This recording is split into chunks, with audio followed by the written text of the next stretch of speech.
heart of the Igbo land, surrounded by the lush greenery and the rhythmic sounds of nature, lay the village of Umus, known for its rich culture and strong adherence to traditions. At the center of this village was OJIUGO, the revered chief priest, known for his wisdom and deep connection to the spiritual world. OJIUGO was a man of age, with skin weathered like the bark of the ancient trees and eyes that sparkled with the wisdom of many generations. He wore the traditional garb of the chief priest, an intricately woven wrapper adorned with symbols of the gods, alongside a necklace strung with carved figurines representing the deities. The villagers respected him not only for his role as a mediator between the spiritual and physical realms but also for his ability to resolve disputes, heal ailments, and offer counsel. Every year, during the harvest season, the village would host the festival of Isu, a thanksgiving ritual for the bountiful crops. It was a time of joy, music, and dance, where the villagers honored the earth and their ancestors. This year, the festival was particularly poignant, as the priest felt an unusual shift in the spiritual atmosphere, an almost palpable tension that hung over Umus.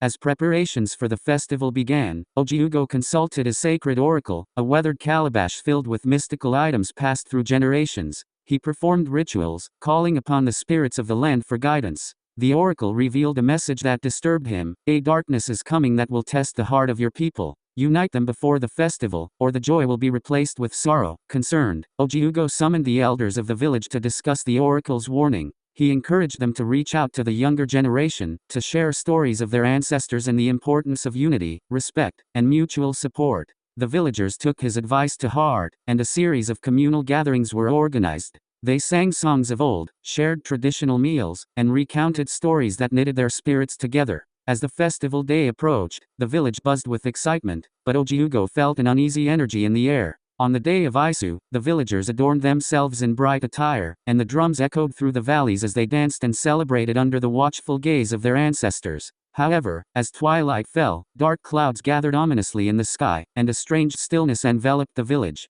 Suddenly, a fierce wind blew, scattering elements of the festival, and a loud thunderclap sent shockwaves through the hearts of the people. Panic ensued as they sought shelter. However, OJIUGO stood firm, calling for calm. He instructed everyone to gather at the sacred grove, where the spirits of their ancestors resided. Emboldened by OJIUGO's presence, the villagers assembled around the priest, holding hands in a circle, their hearts united. OJIUGO began to chant prayers to Amadiha, the god of thunder, pleading for protection and deliverance. He invoked the spirits of their forebears, asking for their guidance in facing this impending darkness. In response to their prayers, as the chant grew in intensity, a brilliant light surged from the center of their circle, dispersing the ominous clouds. The fierce wind subsided, and the darkness retreated, revealing the first stars twinkling above them. The villagers erupted in cheers, embracing one another with relief and joy. Realizing that their unity was their strength, they danced and celebrated with renewed fervor, honoring the spirits and the land. OJIUGO, overwhelmed with a sense of fulfillment, knew that the connection they shared had not only protected their village but also revived their spirit and traditions.